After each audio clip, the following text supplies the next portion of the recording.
Прямые контакты с бизнес-сообществом различных стран значительно активизируют не только экономическое, но и в целом политическое сотрудничество между нашими странами. За последние несколько лет значительно увеличилось количество визитов бизнес-делегаций стран-членов ЕС в Кыргызстан и другие страны Центральной Азии. Об этом рассказали на круглом столе представители Евросоюза.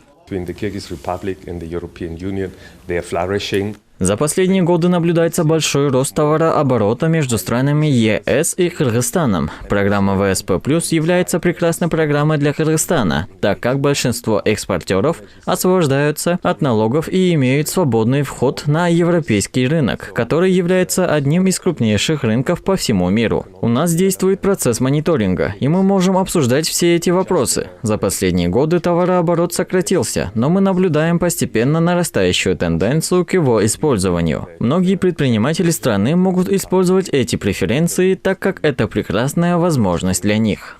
Кыргызстан вот уже многие годы имеет доверительные отношения с крупной европейской страной, как Франция. Наши страны сотрудничают в таких областях, как агропромышленность, туризм, авиастроение, оборонная промышленность. Отметим, что группа компаний Франции Electricity de France EDF является кандидатом на разработку, строительство и операцию проекта Камбаратинской ГЭС-1 в Кыргызстане в рамках ГЧП.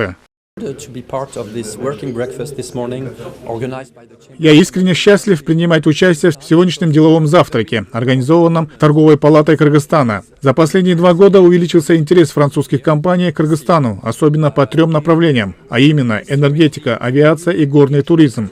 Я уверен, что встреча президентов Кыргызстана и Франции, господина Джапарова и господина Макрона, прошедшая в ноябре прошлого года в Париже, была продуктивной и конкретной, где руководители стран обсудили точные проекты в сфере экономики.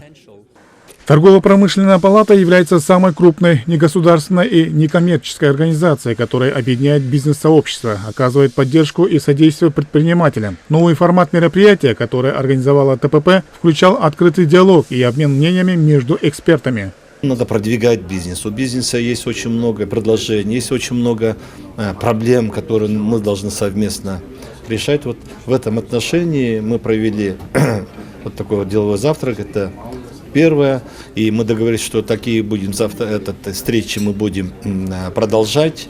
Это очень такой свободный, очень хороший формат, вы сами убедились, очень много было предложений.